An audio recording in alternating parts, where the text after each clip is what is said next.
Hey guys, welcome back to my channel. In today's video, I'm going to talk about my liver and delivery. So if you guys want to watch the video, keep on watching. Make sure you like, comment, subscribe, follow all the social medias, and let's get into the video. Okay, so let me start this video off by saying that I had my son on April 10th, 2019. Hold on, I had to turn the TV down. But yes, I had my son on April 10th, 2019. And I was in labor for about 13 hours. So I'm going to just talk about the entire day that I went through. So basically, I had to be induced because my baby was growing small. So I had to be induced. So I was induced on April 10th, that same day, because I was supposed to be induced April 9th, but the hospital was so full that they called me and told me not to even come in, but they would give me a call when, they have spots open and, I can come in. So I was supposed to be induced April 9th at 10 p.m. So when they text me around like 8 o'clock. And, I'm calling out my family members. I didn't want to tell them in the first place. I didn't want to tell my family, but I also told my boyfriend not to tell his side. But since he told his side, and I think my mom had told my grandmother and my aunt, and I really didn't want anyone to know that I was being induced. I just wanted it to just be me, my mom, and my boyfriend in the room. But things happen. I didn't want to hear any text messages. I just didn't want to talk to anybody on that day. So I only told the people that was going to be in the room with me. But things just didn't go the way I wanted it to go. So yeah, I'm texting his mom and I'm texting my grandmother and I'm talking to everyone. I'm telling them, okay, yeah, I'm being induced at 10 o'clock. I'm going into the hospital. I'm getting advice from everybody and everyone's talking to me and all that. So, I get the text. And this is why I also didn't want to tell anyone because, things happen. So then I got the text that not to even come in. They'll give me a call when it would be, my time to come. So I felt I happened to fall asleep and stuff, and then I left my phone on. I normally put my phone on do not disturb, but I didn't, and I turned my ringer on. So around 12 o'clock is when they called me. They called me at 12 a.m. and they told me, Brianna, you can come in. Get your stuff together. You're due to be induced. Okay. So I got there around 12:40, 12. It was either 12:30 or 12:40 around that time because I have to sign in, check in, and I'm sitting in the waiting room just waiting to be called back. So they finally called me back, and they asked a bunch of questions, the blah blah blah, things like that. And then they hooked me up to the machines. They put the little thing on my stomach, and the baby's heartbeat and the thing that watches my contractions. So, and prior to me coming in, I had an appointment 2 days before. I had an appointment on Monday, and like I said, I went in on a Wednesday. Well, I was supposed to go in on a Tuesday, but I had an appointment on a Monday, and the lady was like, they was gonna either do the to start my labor, they was gonna either use the Foley balloon if I wasn't I think they said 3 centimeters. If I wasn't 3 centimeters dilated, they were going to use the Foley balloon. And I was not feeling that. I didn't want nothing up inside my uterus. Just it's like a balloon. And they just going to blow it up inside my cervix. I don't want that. Not me. No. No. So, so yeah, she hooked me up and blah, blah, blah. So the nurses finally came in and they did they hooked me up to an IV. They had to poke me twice because that lady really poked me twice and that shit hurted so bad. And hurted isn't even a word, but that hurted so bad. So because I have small veins, so they couldn't really find a regular vein to poke me in, so they poked me twice in 2 different spots. So yeah, so they did the IV on me, so now I'm hooked up on the IV. And yeah, so I'm just sitting there. I'm waiting for the nurses to come in, and they finally check my cervix. And this is around 2 o'clock now.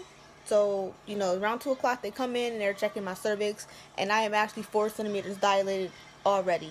So I didn't even need the Foley balloon. So they just started giving me the Pitocin, and they hooked it up to my IV and stuff like that. So I got the IV and I got the Pitocin, and now it's around, because I think I fell asleep right after they gave me the medicine. So like I fell asleep and I'm just knocked out, and I happened to wake up because my mom texted me because when I told her that they wasn't doing it anymore, she was like, okay, they're gonna leave. She said she was gonna leave her phone on, and then she doesn't normally leave her phone on. She turns her thing off. So like even if I was going into labor naturally, like let's say if I was going into labor naturally at night, she wouldn't even known, because sometimes I'll spend the night at my boyfriend's house, and I'd call her and she wouldn't even known that I was even at the hospital until like the morning time. But that night she left her phone on, but then I guess she turned it off. She said she had turned it off because she didn't even know I was at the hospital. So I didn't even when I woke up, it was me waking up to her opening the door, and I didn't even hear my dad come in because my dad was already there. He was with my boyfriend, and they was already there. I didn't even hear him come in, but I heard my mom come in, so that's what woke me up. And now I'm feeling all the contractions, and like now the contractions, they weren't really that bad. The contractions weren't really that bad to me until they got really intense. Like when I was looking at like the little monitor thing, they monitor your contractions. When I had a really big contraction, one of them long contractions, I took that shit like a champ. Like it didn't really hurt that bad, but like the little ones, they hurt so bad. Like I don't know, like they hurt so bad. But so yeah, so like every little contraction I had, it hurt, and every big contraction, I thugged it through. Like I was really champ. Like I was really a champ doing that.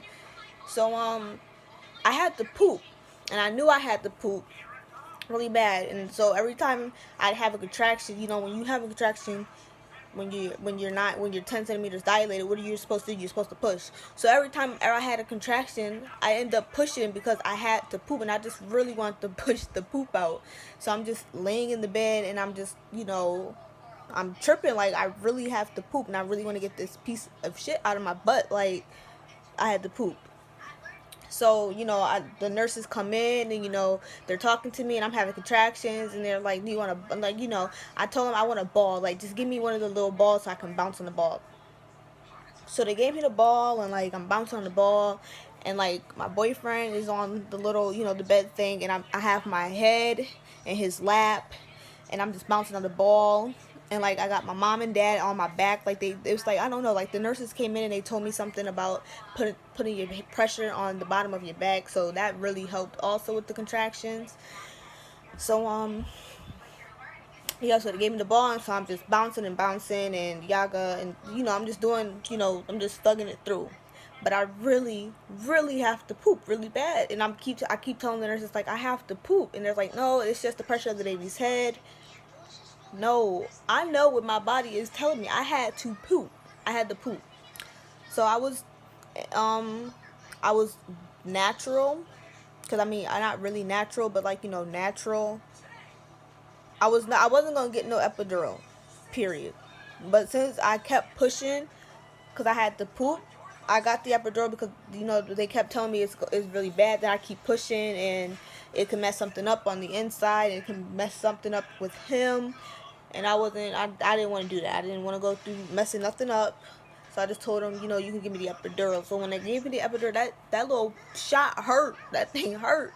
And you had to stay really still. And it was so hard to stay still when when you're having a contraction. Like it's really hard. So like you can't even move your neck or nothing. So like every time I had a contraction, I wanted to push my head up so bad, but like I really couldn't because I didn't want to mess nothing up in my spine or nothing at all. So that was that. And like the first time I asked for an epidural, and it was like, well, we have to call and wait for the text to come in for that and blah blah blah. No, I don't want to wait. Just let me just keep going naturally then. And like I did that for like 2 more hours. Like I said, I was doing this thing naturally for 5 hours. I was going through the contractions for 5 hours. So like I said, I was really a champ doing this. Like if I didn't have to poop, I think I would have never even got an epidural. So yeah, like the second time they came in and talked to me and checked me, that's when I told them they can give me the epidural, because I guess the lady and people was there and stuff. So I got the epidural because I didn't want to keep pushing and messing anything up with me or the baby.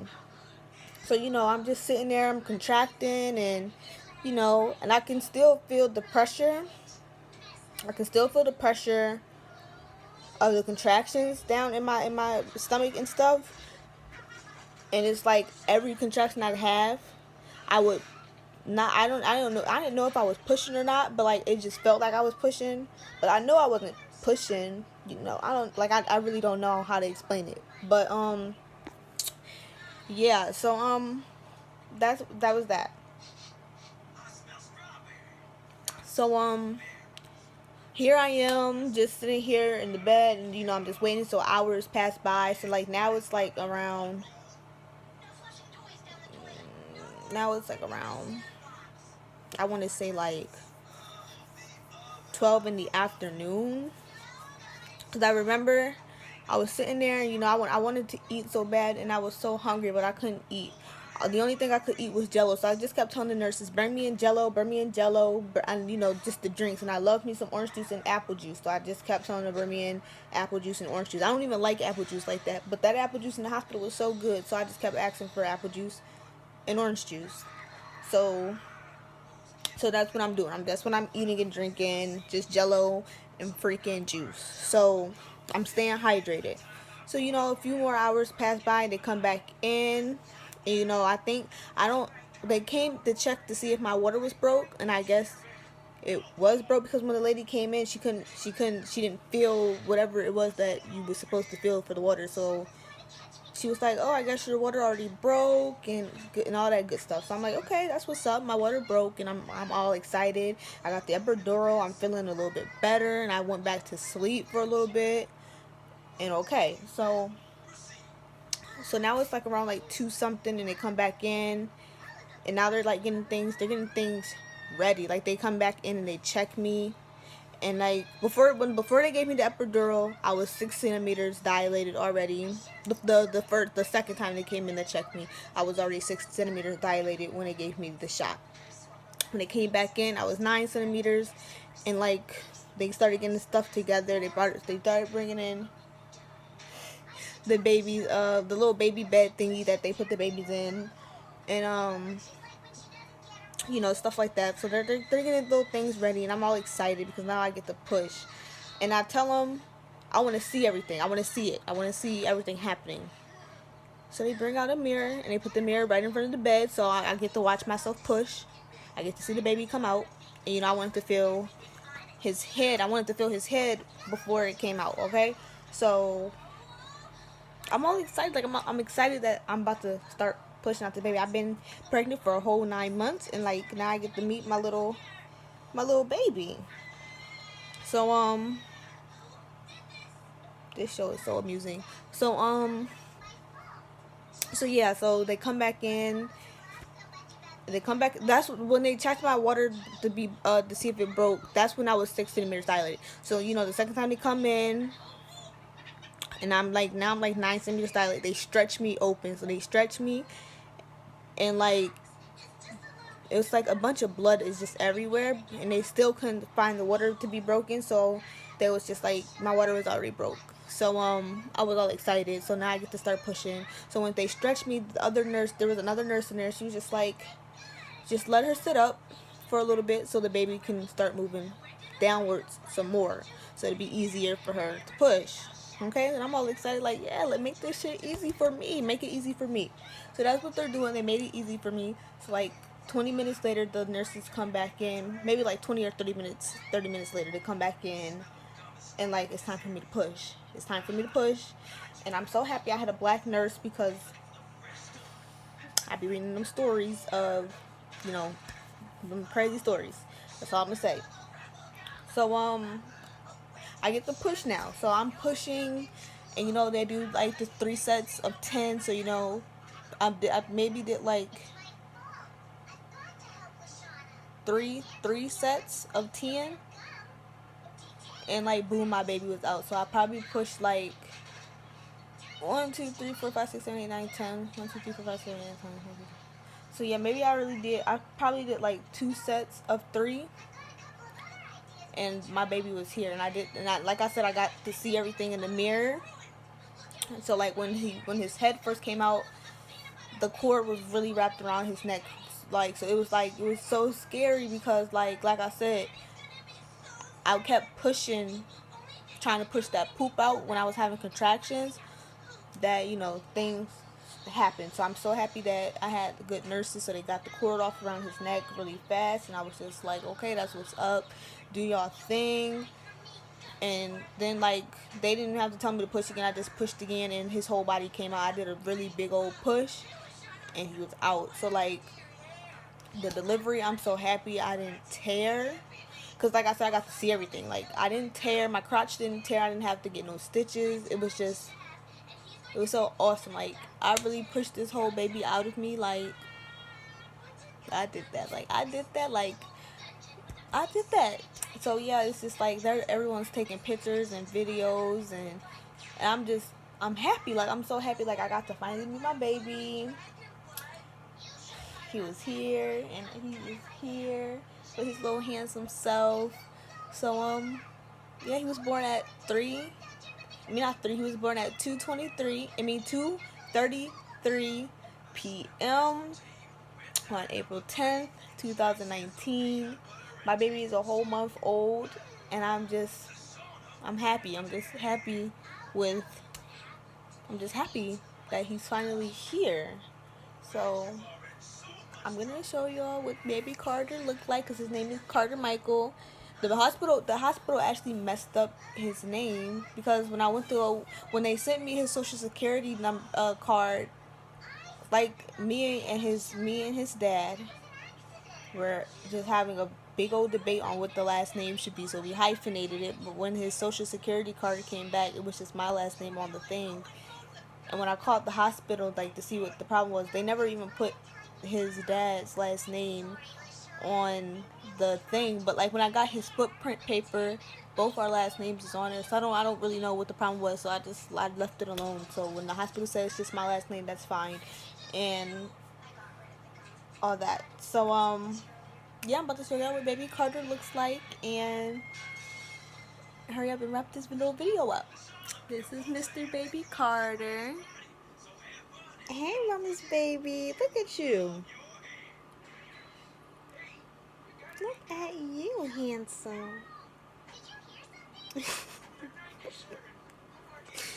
So yes, that's who I pushed out. I pushed this handsome little boy out, and I watched his head come out of me, and I watched his body come out of me, and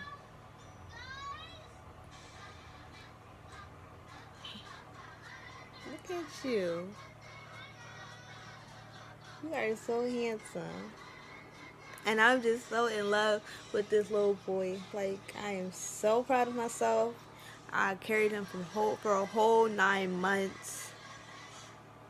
Had little scares here and there. Like, wow, I really pushed this little boy out of me. And I'm just so proud of myself. So yeah, that's my labor and delivery video. So this is my story. This is what happened. And thank you guys for watching. I'll see you guys in the next video.